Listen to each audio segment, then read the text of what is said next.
Sosok wanita dalam kasus BTS Kominfo disebut kunci terbongkarnya kasus rasuah. Sosok wanita dalam kasus korupsi tower BTS yang menyeret nama Menkominfo Joni G Plate terbongkar. Kejaksaan Agung kembali menetapkan satu tersangka baru dalam dugaan kasus korupsi tower BTS berinisial WP. Dikutip dari tribunnews.com, sosok tersebut ialah Windy Purnama. Dalam keterangannya, Kejaksaan Agung tak mengungkapkan jabatan Windy secara rinci sebagaimana tersangka lainnya. Namun, Windy disebut-sebut merupakan pihak swasta yang memiliki kedekatan dengan tersangka yang sudah ditetapkan sebelumnya, yaitu Komisaris PT Solid Media Sinergi Irwan Hermawan. Kepala Pusat Penegakan Hukum Kejaksaan Agung Ketut Sumedana mengungkapkan jika peran dari WP ini merupakan orang kepercayaan Irwan Hermawan. Irwan Hermawan sebelumnya telah ditetapkan sebagai tersangka dalam perkara korupsi dan tindak pidana pencucian uang terkait proyek pembangunan BTS. Meski demikian, pihak Irwan Hermawan membantah bahwa Windy Purnama adalah orang kepercayaannya. Namun, pihak Irwan mengakui bahwa Windy memang terlibat dalam kasus korupsi BTS. Penasihat Hukum Irwan Hermawan,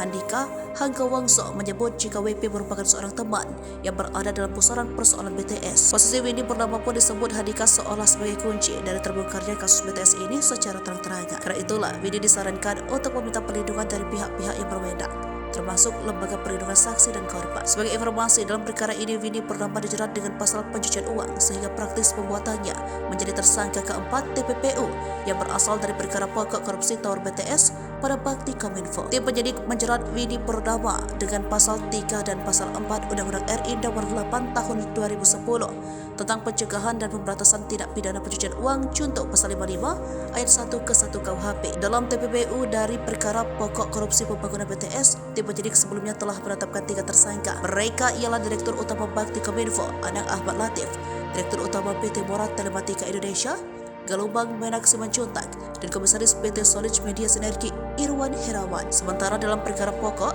tim penyidik telah menetapkan 6 tersangka. Mereka ialah Menkominfo Joni G Plate, Direktur Utama Bakti Kominfo Anang Ahmad Latif, Direktur Utama PT Morat Telematika Indonesia Galumbang Menak Simanjuntak, Universitas Indonesia tahun 2020 Yohan Suryanto, Account Director of Integrated Account Department PT Tech Investment Mukti Ali, dan Komisaris PT Solid Media Sinergi Irwan Irawan.